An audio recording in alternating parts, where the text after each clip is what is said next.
Hello everyone, so this is Edmond. Mindaros Channel, isang content creator at gumagawa ng mga tutorials katulad ng laptop PC troubleshootings, mobile device troubleshootings at marami pang ibang klaseng tutorials na sinishare ko dito sa aking channel. At sa video ito ay pag-uusapan natin at igagay ko kayo on how to link and verify PayPal account as withdrawal payment method on TikTok Shop.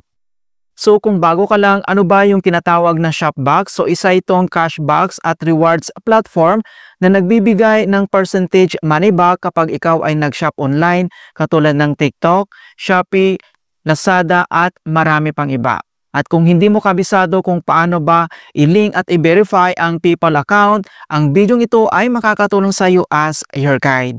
Kaya wag na natin patagalin at start na natin. So ilalagay ko din sa description box ang iba pang tutorials ko regarding dito sa Shopbox, and then pwede mong gamitin yung aking Shopbox referral code para makatanggap ka ng rewards cashback din dito. Okay, then proceed na tayo. So ang next step ay kailangan lang natin i-open dito yung ating Shopbox app, and then i-click mo lang. At dito lang sa ating Shopbox homepage, at dito lang sa baba ay kailangan mo lang i-tap dito yung account profile na makikita dito sa bottom right corner. At dito lang sa ating Shopbox homepage profile, so makikita mo na dito yung ating lifetime earnings. So dito mga kaibigan, hindi ito pwedeng i-withdraw. So may mga nagtatanong kasi kung pwede daw i-withdraw itong lifetime earnings.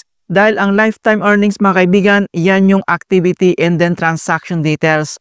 So nandito lahat mapupunta kung magkano ba yung na-earn natin sa mga cashback, sa mga items na check out natin, sa mga referral code na gumamit sa atin yung ating code. So ito mapupunta kung magkano lahat yung total na income mo dito. So hindi ito pwedeng ma-withdraw mga kaibigan dahil isa itong transaction details. And the next step, kung paano ba natin i-link at i-verify ang PayPal account, dito lang sa right corner, makikita mo dito yung withdraw, and then i-click mo lang.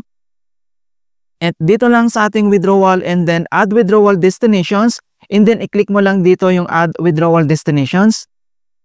And then next, so dito na tayo sa withdrawal and bank transfer, and then i-select mo lang dito yung e-wallet transfer. At dito lang sa ating e-wallet transfer, i-click mo lang dito yung add an e-wallet.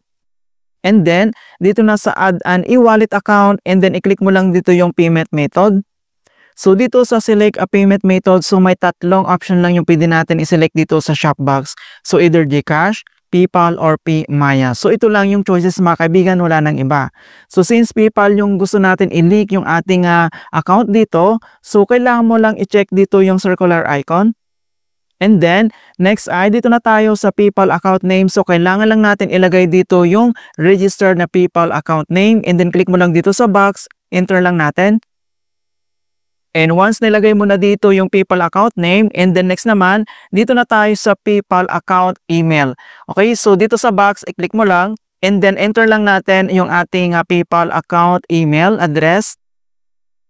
Okay, so once nilagay mo na dito yung PayPal account name and then yung PayPal account email address, so double check mo lang kung tama lahat, and then kailangan mo lang i-tap dito yung add payment. Ayan, so makita mo na dito yung PayPal account nandito na but not verified. So makita mo dito not verified. To verify this account, click the verification link sent to your email. So kailangan natin i-check sa ating email para sa verifications niya, okay? Okay, so dito sa ating email, so makikita mo na dito na please verify your withdrawal details. So verify cashback withdrawal details, mag-scroll down ka lang, and then makikita mo na dito yung verify details. So kailangan mo lang yan i-click. And then madadirect ulit tayo dito mga kaibigan sa Shopbox app. Ayan, so makita mo na dito na your payment method is verified. Okay, so makita mo na dito yung ating PayPal account ay nakalink na dito sa ating withdrawal payment method. Just in case gusto natin mag-withdraw gamit lang yung ating PayPal account, pwede na po yan.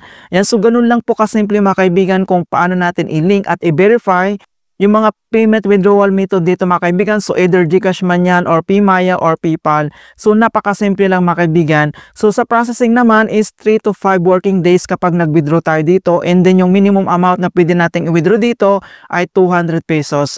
Kapag may 200 pesos ka na sa iyong withdrawal amount, so pwede mo naman yan i-withdraw mga kaibigan. Yan, so makita mo na dito na verified na yung ating PayPal account.